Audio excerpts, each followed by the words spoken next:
Welcome, everyone, to Perched on the Top Shelf. I am your host, Lee Walker. I am joined by the Perched correspondent, YouTube.com, and Justin We Trust, Justin Largito. And ladies and gentlemen, we are back with another episode as we kick back with the Hasbro line. We are here at Series 3 now, Justin, as there was a little break in the show. I'd like to thank Chris Phantom for helping out with Series 2 and the tag team line there. Justin, Series 3 saw some changes and changes fast that they had to fly on the whim with that we're going to talk about. Pretty solid line, but, included tag teams, included much of our favorites, a lot of accessories. So let's begin. Yeah, man, let's do it. Which side do you want to start with? Let's see. Let's go Macho and then onward because I'm gonna have some stuff to say at the end. So, ladies and gentlemen, we start off with Macho Man, which Justin, I believe this was the repaint to Macho King. Yes, so this is pretty much exactly identical to Macho King. Even if you saw this like on the pegs at a store, you probably wouldn't even realize there's much of a difference. Because the only difference is on the back of the trunks where instead of Macho King, it says Macho Man. And obviously with the exclusion of the accessories like the scepter and the crown, there's not much different from that original Macho King figure. No, and there really isn't. Just the difference on the back, like the sunglasses have two silver streaks going through them. The goldish knee pads and the laces in the boots, they're identical. Just the back and the accessories that the figure came with, because same style action with the clothesline, even to the point that little upset like they didn't paint the tape around his hands, but he still has the hole to like even hold the scepter just like Macho King did. And I'm glad you brought up the tape around the hands because that was an issue on his Series 1 as well. But I also have right here with me the Hasbro Maniacs Guide to WWF Hasbros. And in the reference photo they used for this Macho Man, you can see he has the tape painted. So I don't Yeah, know what the disconnect is with, painting these prototypes or these studio shots, and then when the figure actually makes it to stores, it's just the mold of the tape and it's not painted. yeah. I wish I knew. It kind of drives me a little nuts seeing that. Because even on the Macho Malaway, it was the same thing. Hands are painted and stuff like that. But great figure overall. But it's one of those, if you have Macho King, did you really have to buy Macho Man? As a collector, the answer is yes. But as 1991 7-year-old me, yeah, I had had to have it because it was another Macho Man that came out. You had to have them all type deal. My mom didn't go for it though, so I can't relate. I wasn't even thought of by that point in 1991. Justin, next is the Texas Tornado. Kerry Von Erich. Now, I really like this figure a lot because when you look at his face, it looks just like him. He was a very muscular guy to the point with his clothesline arms. You can see the veins that they put in his arms running through and the definition in his abs and chest and everything. His Right. action is like that spinning clothesline type deal. You swing him around and because he's the Texas Tornado, so the action makes sense. Now the confusing part, he's got a headband on. The confusing part for me though is Macho Man's hands aren't painted and his wrist tape's not. Von Erich's is. Right. Yeah, I don't understand what the disconnect is to why some of these wrestlers have the mold for the tape and then it's just not painted. It's very confusing to me. Yeah. Uh, his gear was very basic, just plain trunks. I like the tassels on the boots. I think overall they did a great job with the figure. Yeah, definitely. And you know what? I honestly didn't even notice the veins in the molding too until you just kind of brought it up now. But they're definitely clear as day there too. And Uh, one thing that's yeah, yeah, and one thing I noticed that's interesting, you'll see like with Macho Man, Texas Tornado, the teeth are painted. yep. And they did a great job with the eyes, making them. You'll see a lot of guys who do customs. They make the white too big in the eyes. These eyes are done great. Uh, the hair, they did a great job. I think this turned out to be a great figure. Really a sleeper figure if really you think about it. Former Intercontinental Champion, but uh, I would say his time in WWE as Texas Tornado wasn't really as long as people think. Yeah. Like you said, it is kind of like a more of a basic, Hasbro like design wise, but with the detail of the torso and the arms and the head sculpt is definitely spot on for a Kerry Von Erich. So this is Yeah. very good in my opinion. Moving on to our next figure, Justin, and I'm going to compare this to his Series 1 figure quite a bit, is we have the Big Boss Man. Very, very more detailed compared to Series 1 Big Boss Man. You see, what's ironic about that is I still like the Series 1 more. The Series 1 Boss Man, yeah, I like that one more myself. Here we go. There's my reasons for it. Series 3 Boss Man has more detail in the face. The mouth is painted and it's open. You see his eyes were in Series 1 he had sunglasses on. Right. The shirt is more opened in Series 3. He's thinner in Series 3 as he has a different action. Ooh. He's got that clothesline action. You don't drop the Big Boss Man, Lee. You'll be serving hard times if you do that again. Oh, I'm going to be serving hard time in Cobb County. I'll tell you that much. You So better read series, the signs and respect the law and order. so the Series 1 figure, his arms go up and down. This one is like a clothesline action, but this one has more detail to it. A lot more detail.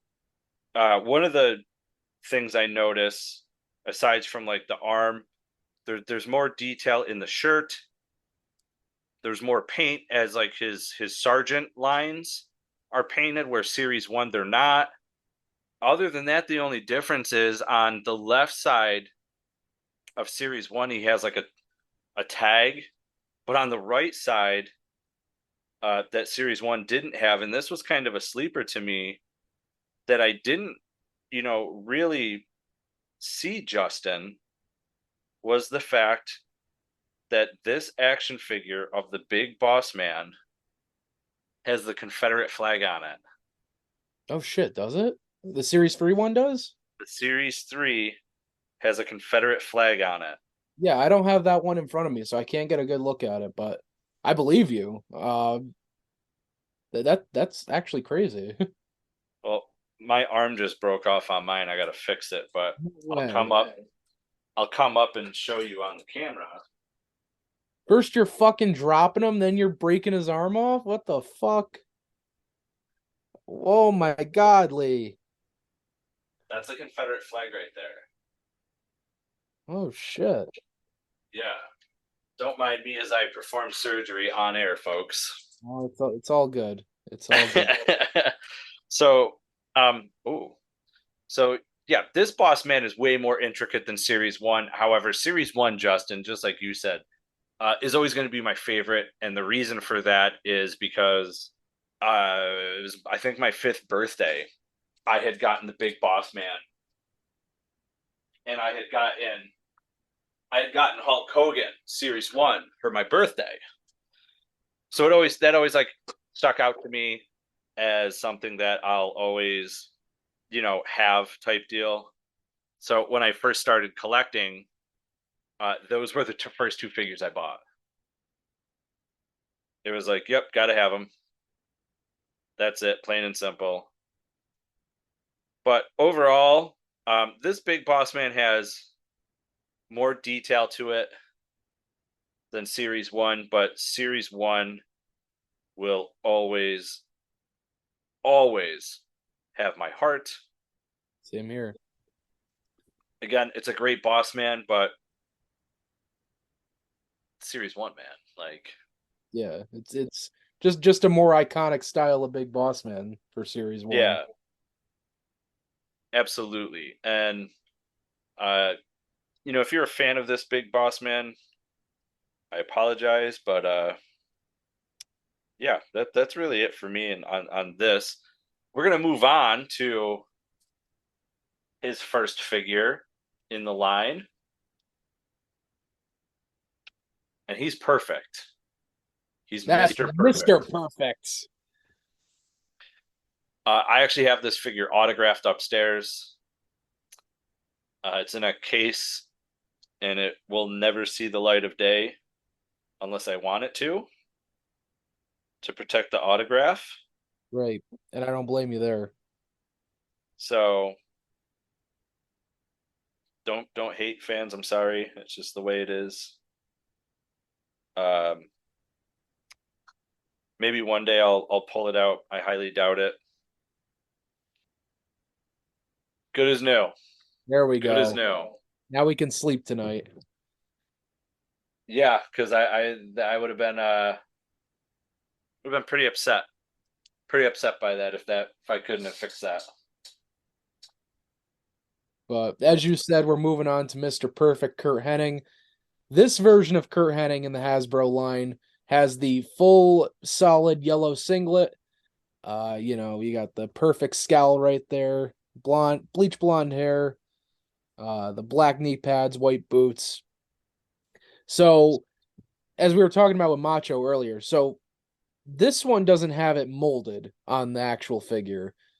It really bothers me that this doesn't have wrist tape.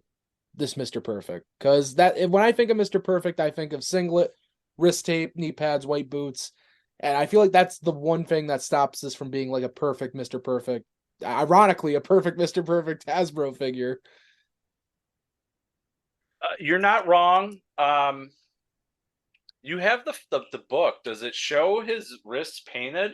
I don't think so. It doesn't because he doesn't even have wrist tape on. For me, um, Yeah, no wrist tape. yeah. So for me, Justin, where I'm upset with the figure is, Mr. Perfect for a very good specific reason, and that reason was the towel. Yeah, you're right. Honestly, One of the best times he had ever done the incident with the towel was King of the Ring match against Mr. Hughes. He throws the towel over his shoulder, and it lands on Curtis Hughes's shoulder. ooh, And as he walks by, he has a big smirk on his face. And Mr. Hughes pulls it off his shoulder and just looks at the towel and looks at him. And Mr. Perfect goes to the corner, raises his hands up to the crowd. It was just an awesome moment. Um, the yellow was I feel like for his first figure, it's great, but I feel like his singlet, he was known for different colored singlets. Like I would have done like, he had like the blue with the black on the back. and that kind of what bothers me too about this one. So with his yellow singlet, he usually has kind of a like a light blue or a turquoise triangle in the back, like how the other one has the black triangle with the blue. But this one's just solid yellow all around. Yeah. So I had this. I loved it. I Chris think it was the Stanton also loves it very much. Yeah, I think this was the only figure in this line I had, actually, now that I look at it. It's interesting. Yeah, because there's quite a few heavy hitters in this line in this series. Yeah, and speaking of heavy hitters, Justin, we come to the biggest heavy hitter of them all, Yeah, we're gonna be talking about this guy a lot. the immortal one, Hulk Hogan. There he I is. had the bear hug action, and I had series 1. So now he's in series 3 with this. essentially the same, suplex action like Mr. Perfect. Um, a lot, a bigger Hulk Hogan compared to the series one figure. Bigger arms, more tan body, different graphics on the shirt compared to the first series and series two. The bandana has great graphics on it with the hearts or the stars on the one side and then a couple of stripes on the other, and it says Hulk rules on the front with the WWF logo.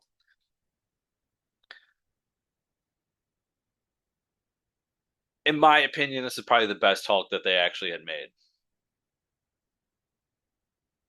I think this was the best one. He's got the suplex action, which he really wasn't known for the suplexing. The next couple of guys that we're going to get into, they move way better. And this is, their legs move. We're here, we don't get that.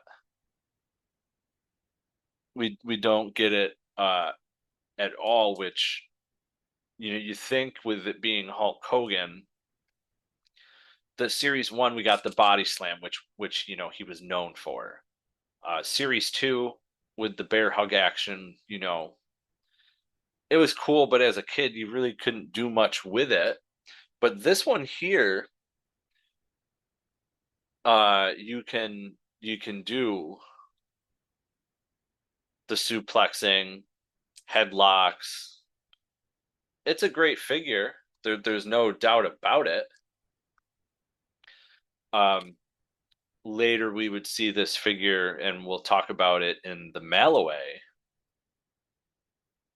But overall, Justin, I was just saying how for all the Hulk Hogans and for the couple of figures that we're coming up to next, we didn't get a Hulk figure with legs that move, especially considering his finishing move was the leg drop, and his signature was a boot to the face.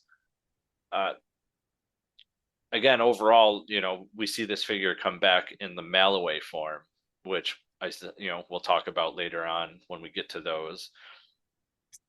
But overall, I think this was the best Hulk that they made, even though I'm strictly still hardcore about Series 1. I gotta disagree with you for the best Hulk because I think that goes to the bear hug Hulk Hogan.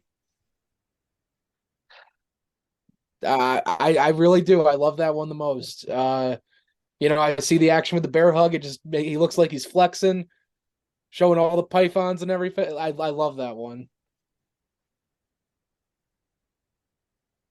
I like it. It's just hard because there's not much you can do with them. But when you were a kid playing with them and stuff. But Justin, I think we're going to do these next two as a tag team because that's what they were. But we do get to talk something that was slated different for one of the figures. Ladies and gentlemen, the natural disasters, Earthquake and Typhoon. God, look at those two. Nice and minty. I got mine right here. Awesome. They have the same action. They're both bigger guys. They both have the same arm actions. Their legs move, which, like I said, I was just saying, like, for a guy like Hulk Hogan, this would have been cool to have in one of them. Earthquake, they got his tattoo on there and it came out. Look at that. That is mint. That is a mint tattoo on that one. I've got two of these figures. One's mint, one's not. I've got the non-mint one. Interesting choice, though, with Earthquake with the ring gear. Yeah. And I think that's this is like more of his single run gear. When they were a tag team, he wore a similar singlet to Typhoon with the black and the red and the white running through the middle. Here we've got more of like what a single gear Earthquake wore. Great figure. I like it. A lot of people repaint these though with the gear that we were just talking about, which is fine. But I mean, this Earthquake it's a great figure. The expression on his face, The arm action, again, the legs move, so he can stomp around you, run one way, run the other, and then give you the big sit down. Typhoon, though, now this is where I think, Justin, it gets interesting. We got the single run earthquake gear, and I don't know why they didn't change him when they brought Typhoon in, because this is right as Typhoon goes from Tugboat to Typhoon. We were originally supposed to get Tugboat as the figure, which, if fans of which I'm sure you do, being figure collecting fans, that Matt Cardona has I believe, the prototype 2-up head. Yes, he Tugboat. definitely has two up. Yeah. So, we know that figure was supposed to come out, which, when we do the review on the retros, we actually get it, and you'll hear my thoughts on that, because And I'm going to disagree with you with your thoughts on the retro tugboat. So that's fine. That is completely fine. But this Typhoon, again, I think with the gear, phenomenal job. It's perfect. All I can think of is that in production, they had already gotten Earthquake started, type deal. You know what I mean? That's what I'm thinking too. But even still, that just seems, it's very odd that they would just make Typhoon, because you have to make a different mold from that tugboat. So is it really that hard to do a repaint on Earthquake? You know what I mean? It's weird. Yeah, because Tugboat was a whole different mold, Yeah, because he had the hat on his original mold. and his So legs they were had solid. to change it. Yeah, and his legs were solid. Right. But let's move on, because we get to like one of my favorites, and this actually comes up later on. Again, it's another figure that Matt Cardona has. That is an extremely rare one. But we'll talk about this Series 3, which this is rare in itself. Brutus the Barber Beefcake makes the return to the Hasbro line after being part of Series 1. New gear, new action. And they changed the color of his clippers. In Series 1, they were red. This time they are black. Basically, I believe we have the same face. We do. There's really no difference there. This figure is great. I love the gear. Is way more intricate than Series 1. Series 1, they went with the patchy stuff. Now he's in like a whole different type of style of gear he was wearing. I think they did a great job with the hands. I mean, the shears are always awesome to add.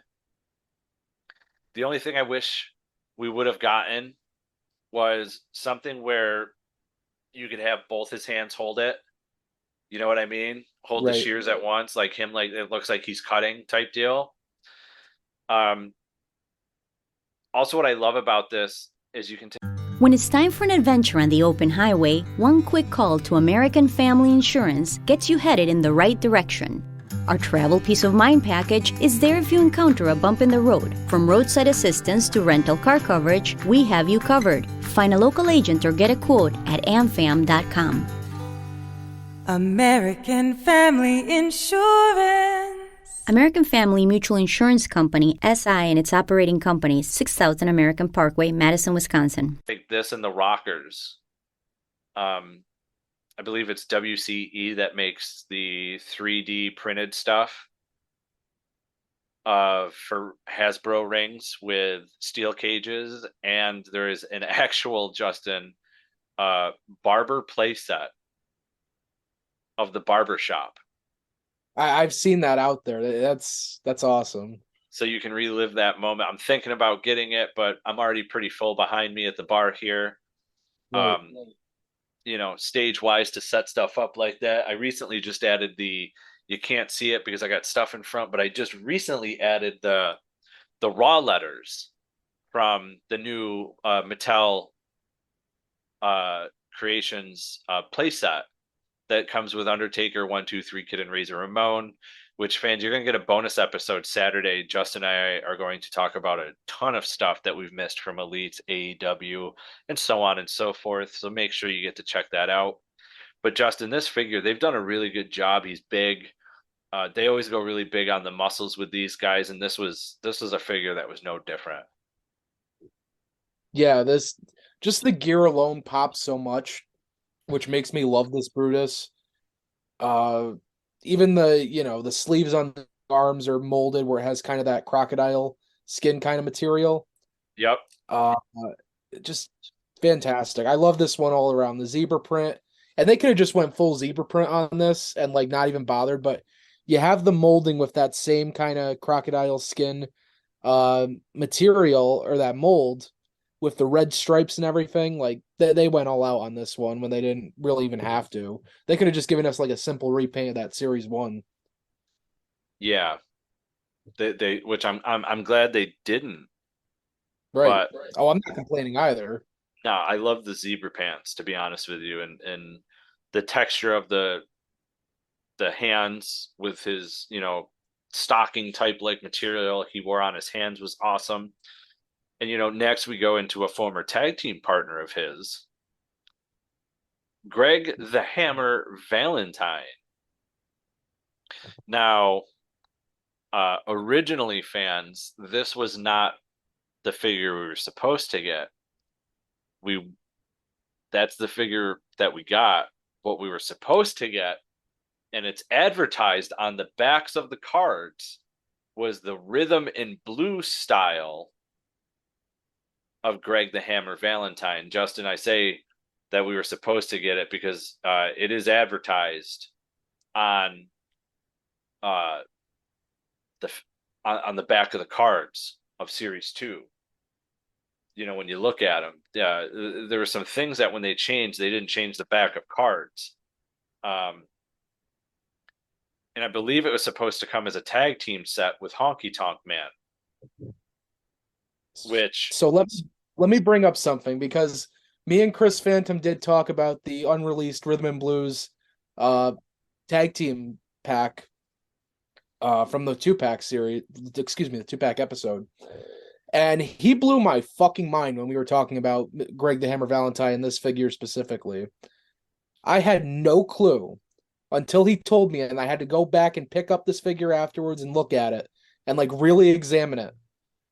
And there's no way this is going to be able to get picked up on camera, but right there on Greg's trunks is the name Greg molded, not painted, but molded into the trunks. Oh my God, yeah. Yeah, he blew my mind when he told me that. I never knew that. I didn't either. I couldn't believe it. Wow. Never knew that. It's crazy that that's there, but we can't get fucking wrist tape painted, man. Yeah. Wow. Anyway, the figure looks great itself. They got the classic like shin guard thing he wore, the hammer on the back, and the new discovery of Greg is actually written on the trunks, molded on it, not painted, but molded. They kept the same action. I don't understand how that happens. It's so weird. Now, Justin, we do know that there are unreleased figures as the Rhythm and Blues. We know that Mark Bushy had it once. There's only 3 in existence that we know of. We know Mark Bushy had one. He had sold his. Matt Cardona had one. I don't think he has it anymore.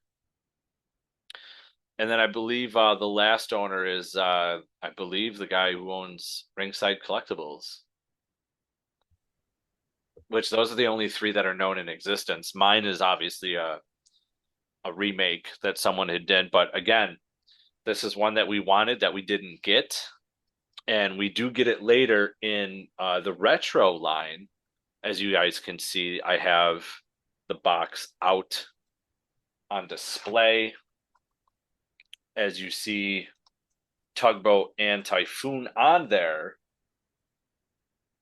Tugboat and Greg the Hammer Valentine, I'm sorry. I was looking at Typhoon and there's Tugboat and you know. Right. Um, We're all so over the place with these gimmicks. so we'll talk about that when the time comes for that figure.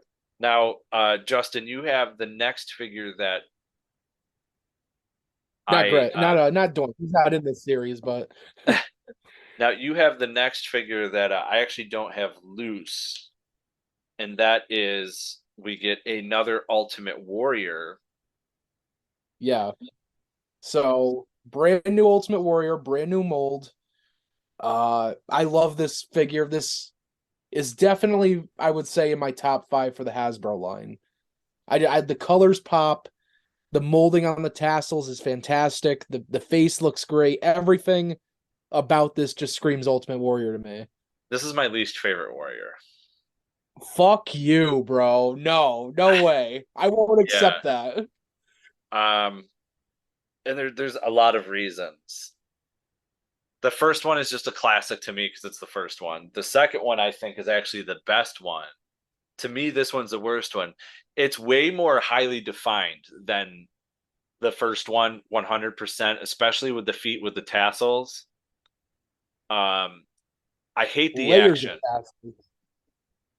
Yeah, I hate the action though. It's a foot stomp. Like I hate it. Oh, come on. But the Bushwhackers can do their fucking dance and it's okay? What's the Bushwhackers? Oh, stop. No. But the This Bushwhackers don't have fine. that. The Bushwhackers don't even have that action. But it's, you know what I'm saying. It's their, oh, whatever, Well, I know what man. you're saying. Whatever. It's just it's not a not one for me. This warrior did nothing for me. I did own it. I obviously have it on card because I have it autographed. And for me as a fan, I just to have a complete collection, I gotta have it. But for loose, I did have it at one point, but I did sell it to Chris Phantom actually. Yeah, at the back with the warrior, the warrior logo there on the trunks. The colors pop, the purple and the yellow on the figure. I admit that I love the all of that they had done great with. There's no denying that. It's just for what Warrior was and the action, it just didn't do anything for me. The tassels on the back. Now I believe those are all molded. Like, yeah, which is awesome and I love it, but it's the action that takes away from the figure for me. nah, I'm sorry, man. This is my favorite warrior, and I'm sticking by that. You All put right. this on display on the shelf, and it looks fucking amazing.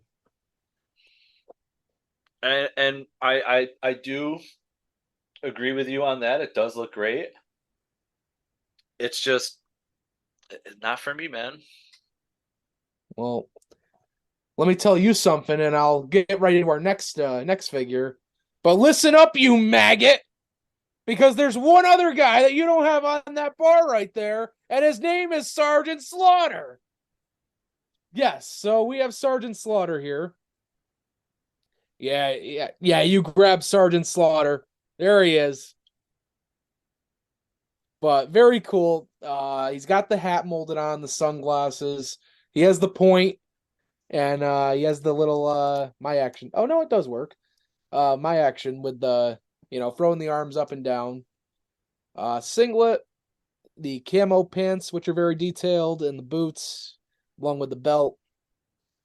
So, great Sergeant Slaughter. Definitely resembles the G.I. Joe figures that would come out around this time as well.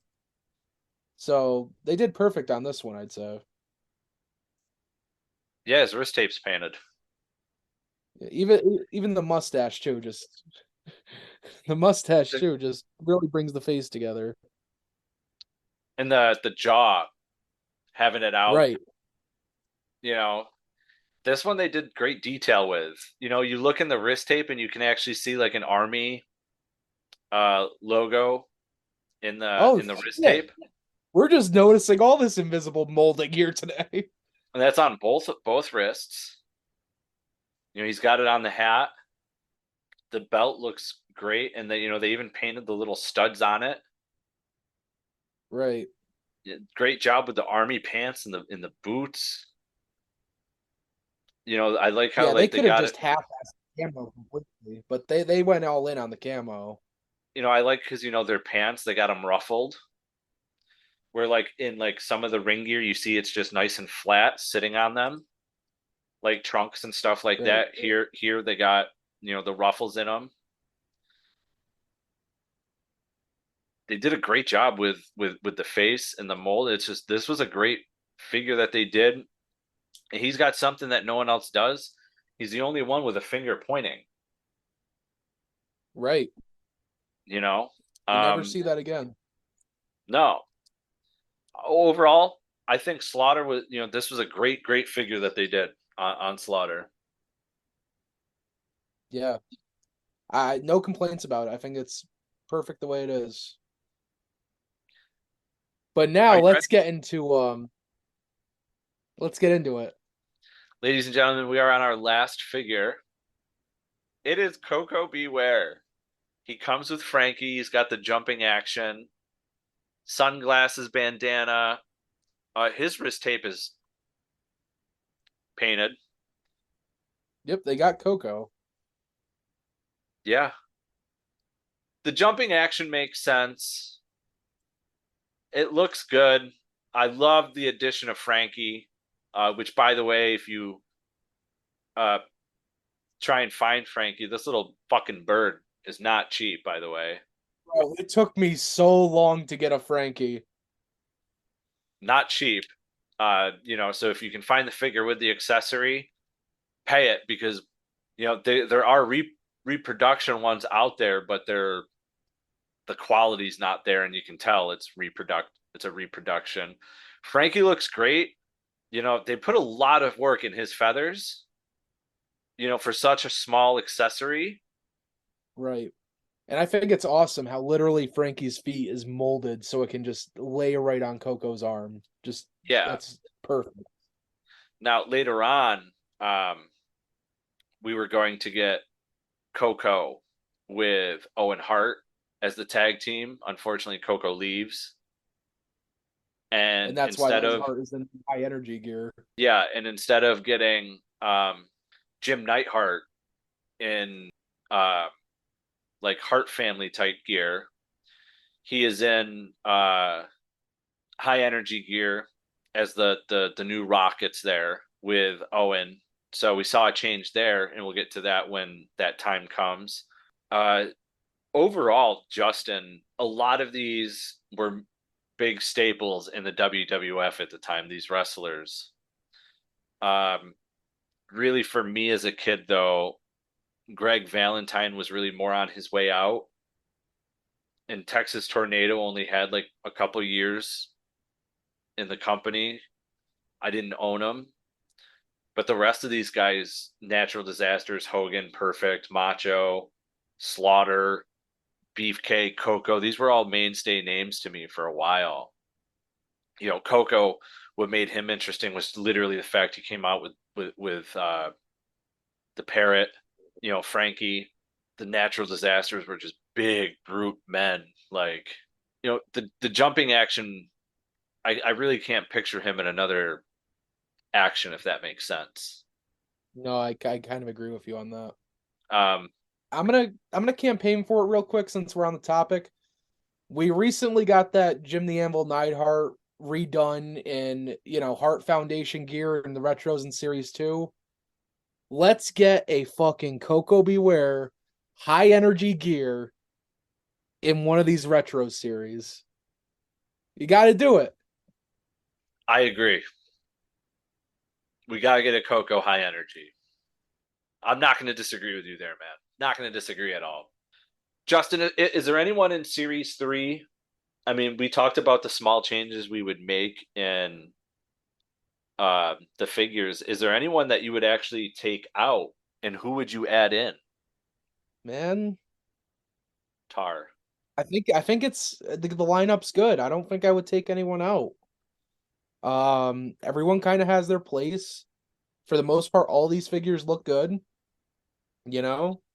Yeah, You know I what? think the line is perfect for this one. I agree. The only thing I would do different would be change Macho Man. That was going to be my big thing. Only because it was a simple repaint. I would definitely have preferred the rhythm and blues Greg over what we got, but understanding so that they had broken up as a tag team, so it makes sense that it didn't happen. And I would change And look, when we Earthquake's gear. keep going on the Macho, when we keep going on the Macho, I get they were just trying to rush it out because this was post WrestleMania 7 and the Macho King had kind of, retired and Macho Man was getting ready to be a commentator for the most part. At least we could have gotten like a different, trunks design or, something a little bit different instead of just the Macho Man on the back opposed to the Macho King. Like, put out that JC Penney, exclusive Macho Man that was supposed to come out and never did. It's just stuff like that kind of irks me when you really think about it. Well, I don't disagree with you, but thankfully we have a resurgence, especially with the retro line. Um, as you can see in the Series 3 box set that they do now, we got two figures that were supposed to be in this line that we got opposites of. So fans, you can actually check that out when we get to the retros, but we have a few more series of Hasbros to get through first. Now, Saturday, you're going to get a bonus episode of us talking about a bunch of new figures coming out, figures that have come out, whether it be AEW or whether it be WWE, from Legends, Elites, and everything in between. Fans, we are hardcore figure collectors, and one thing we will touch on real quick is if you're a figure collector or someone who just collects autographs of wrestlers, the Perched correspondent here and I are going to WrestleMania this year to represent Perched on the Top Rope, which is the banner we're under for Perched on the Top Shelf. As collectors that Justin and I are, Fetterman Sports has announced Edge, Cody Rhodes, and Charlotte for the big event in March. Now, this is a point where, we're trying to save money and not spend a ton of money because WrestleMania is in Hollywood this year. But yeah, catch me at a glory hole. How about that? Well, you know what? It's worse in my situation because they have Icons of Wrestling the following week in Philadelphia. Which they just announced FTR. And of course, I have to go for FTR. Just be aware that they do not sign their WWE names. I only have their AEW figures, so I'm good. Okay. Yeah, it kind of sucks that we don't have conventions really near us anymore, so we have to travel for this stuff now. But it's going to be fun, and fans under Perched on the Top Rope, Justin and I will, well, unless Justin goes to Icons, I'll be meeting Lince Dorado on the 19th. So no, I should be there too. If I'm really thinking about it, I should be there too. Okay. Well, ladies and gentlemen, you can expect an interview with Lince Dorado coming up with Perched on the Top Rope, and those episodes air on Fridays on youtube.com/perched on the top rope, but also with the podcast, which you can find anywhere and everywhere, from Apple, Google, Spotify, Stitcher, Podbean, Podbay, Red Circle, you name it. We are there. It is Perched on the Top Rope.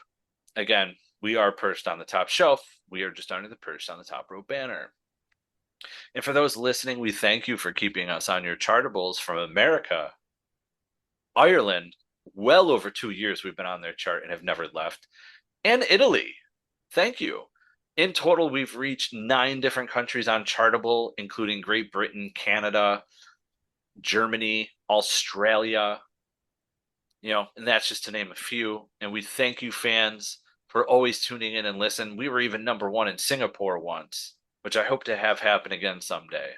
and all the other countries that tune in. I noticed a big surge over in Japan with last week 55 downloads from them. So thank you.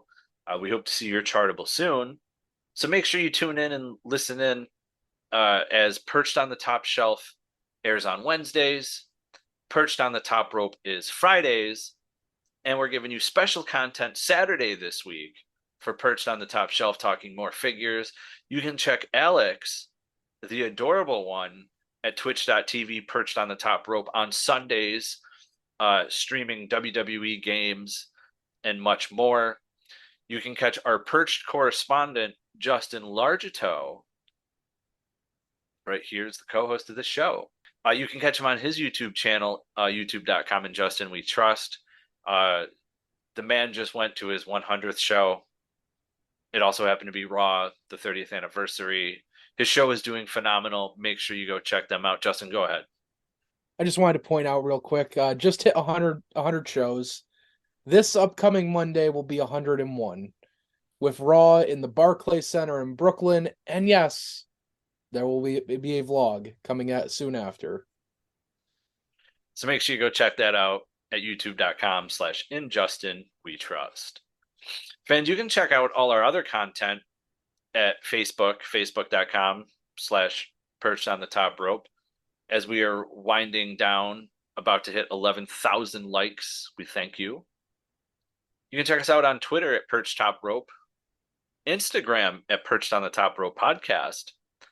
You can also check us out on Twitch at twitch.tv/Perched on the Top Rope. As I said, you can catch Alex there Sundays at 9 p.m. streaming live. You can also catch us on TikTok at Perched on the Top Rope, where we have Selena scenes recreating the best memories in professional wrestling with Celine Dion's My Heart Will Go On, because that song really does make everything better. And if you don't like that, then go watch Kevin Sullivan get humped by a dog. It's pinned there. Go watch it. Seriously. The Taskmaster, Kevin Sullivan, gets humped by a dog. It's on our TikTok. Enjoy that. Ladies and gentlemen, this has been another episode of Perched on the Top Shelf, where if it's not in a case, you don't have a chase. We're out. See ya.